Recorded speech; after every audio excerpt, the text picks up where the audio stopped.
This is the Washington Week Webcast Extra. Hello and welcome. I'm Susan Davis, filling in for Gwen Eiffel. Joining me around the table, Jeff Zeleny of CNN, Gene Cummings of the Wall Street Journal, and Robert Costa of the Washington Post. The first presidential candidates debate is just a month away. And Robert, let's start with some of your reporting on that. What do we know about the debates and what's going on behind the scenes? Well, it's such a contrast on the Republican side compared to 4 years ago when Mitt Romney would have a group of consultants in a conference room or a cabin going through briefing books. With Donald Trump, it's at a golf course, his own course in New Jersey, Bedminster near New York City. And it's piles of food and hamburgers and hot dogs and friends and family, and not really debate prep at all. It's strategy sessions and talking through issues. And his campaign tells me that's who he is. He wants to be authentic. But he also sees that this is political theater more than some kind of wonkish enterprise. Don't we normally know by now who's going to moderate the debates, when they're going to be? I mean, do you know what's fueling the delay here? Well, I think the Commission on Presidential Debates has been reluctant to roll out their moderators until after the summer. It's expected in early September. And the campaigns are still talking to the commission on what exactly they'd like to do in terms of negotiations. Usually the commission would like to select the moderators on its own, and I think that still remains their position based on my reporting. But a lot of the logistics, one thing is that these debates sometimes are 90 minutes long, and these are two candidates who in primary debates have often enjoyed having a bit of a break. Will there be a break? Sometimes there are not any breaks in these presidential debates. These are the kind of things that are being debated. Right. Do they have a podium? Are they sitting down? All those kind of things. Trump has teased that he might not participate in all of the debates in the past. Is his campaign talking differently now? Are they committed to appearing in all three? I think they're moving toward participating. I don't think commitment's the word I would use based on my conversations. I think Trump is always prone to making a last-minute decision, especially if he's irritated or infuriated about something. What I can report is that he has Rudy Giuliani now, who has an increasingly influential role at his side, being his point person with the Commission on Presidential Debates. And those two together, I think, are very similar personalities. So if Trump is unhappy, you could see Giuliani pushing hard, and he's a former prosecutor. Do we know yet who's playing Hillary Clinton in debate prep, if anyone is? Stay tuned to the Washington Post this Sunday. We'll see. All right. Jeff, whenever I talk to voters on the trail, one of the things they say is they're really looking forward to the debates, that they want to see Trump and Clinton on a stage together and how they interact.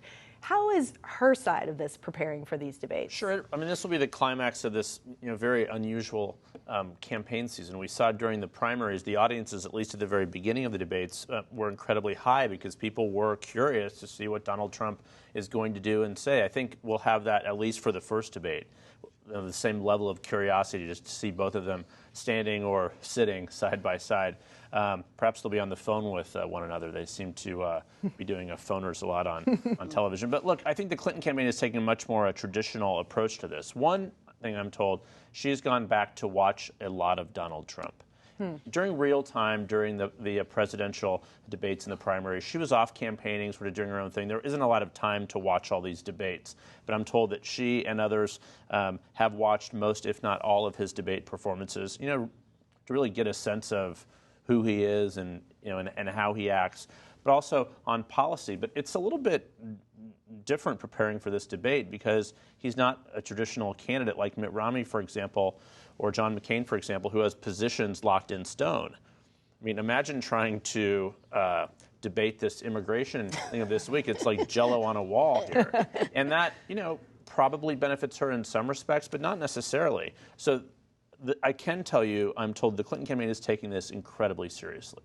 This comes from the top down, from Bill Clinton as well, but also from the candidate herself.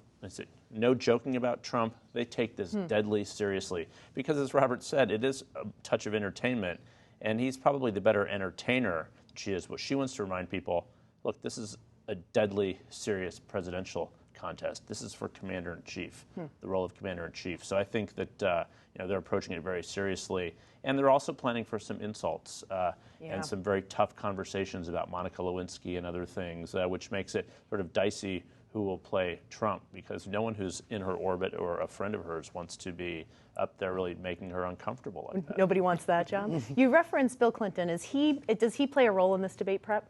Sure, he plays a role in everything. It's largely behind the scenes. He has not been campaigning nearly as much as he used to be. Of course, he's under fire with the foundation stuff. We saw him out once in public this week. But yes, he plays a big role in everything substantive of the campaign. So certainly that would be this.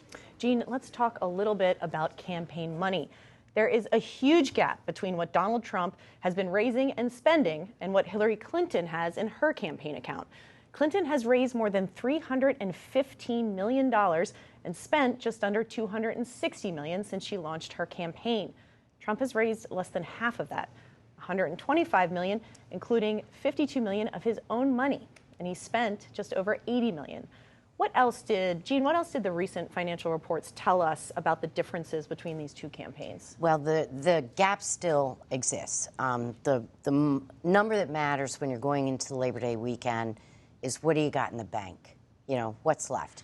She's got $140 million in the bank. He's got about $90 million. So she still has a very big advantage. One thing that has changed is that he is really ramping it up. He is raising money fast. Now, granted, it's low-hanging fruit because he has not been out there raising money at all, so this is like his first cut.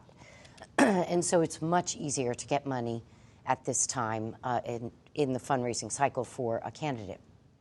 But he is getting a fair amount from small donors, too. It's like 60-40, where a little over 60% of his money are donations that are under $200. So that's a lot of people to help him generate that kind of cash. And those are a lot of people he can go back to over and over again. That's assuming he's not using direct mail, because direct mail is so expensive, it's almost not worth it. You spend as much as you're raising. So we are still analyzing some of his numbers, but a lot of it is online. And so these are perfectly great sources of resources for later. And he has kept that schedule up. So that's what we show he raised in July. In August, he's been very active on the fundraising trail as well. He's interesting to watch because unlike Hillary Clinton, who will just go dark for 2 days, I'm fundraising, see you later, take some time off, Jeff. Trump always likes to have an event. And so Robert doesn't get that break. He has to still be out there. And that's why sometimes I think that explains why his travel schedule and appearance locations look odd, because like Mississippi and Texas this week. Right, yeah. Because he's fundraising, but he always wants to go public, have a little public event at the same time. But he's made it this far without raising the traditional amounts of money a presidential candidate would raise. I mean, does his campaign, are they concerned at all? They don't seem to be concerned. They aren't, and they shouldn't be, because he has outsourced so many core pieces of a campaign to the Republican National Committee. So the ground game is not something Donald Trump is even going to try to create. He's told the RNC, that's your job. You go create the ground game. Is that a smart decision? We'll find out if people look back and analyze it and say, is it smart? It was done by John McCain by necessity because he went broke. And so the RNC had to take it over. It sure didn't work for him. We'll see if it works this time. Now the RNC is like better prepared. They knew this was coming their way. And the RNC has more money than the DNC. Yeah. So, you know, this may level out the difference in cash flow. Robert. What's one point to add to Jean's great analysis about the fundraisers. I've heard from a couple Trump sources that Trump himself can't stand the fundraisers, doesn't like the fundraisers, but he's being encouraged by his finance director, Steve Mnuchin, to make sure he goes to a place like Jackson, Mississippi, or Seattle, Washington, or Oregon, and all these different, not really places a nominee would go. And one thing Bannon and Conway are doing as they take over the campaign is taking some of those stops off the schedule, because they know Trump doesn't like it. They don't think it's maybe worth his time. So we'll have to see if he continues the pace he had under the latter days of Paul Manafort when it comes to fundraising. All right. I think we have to leave it there. Thank you all for being here. Stay online all week long and check out the news you need to know on the Washington Week website. That's, of course, at pbs.org/Washington Week. And that's all for this edition on the Washington Week Webcast Extra. I'm Susan Davis. Thanks for tuning in.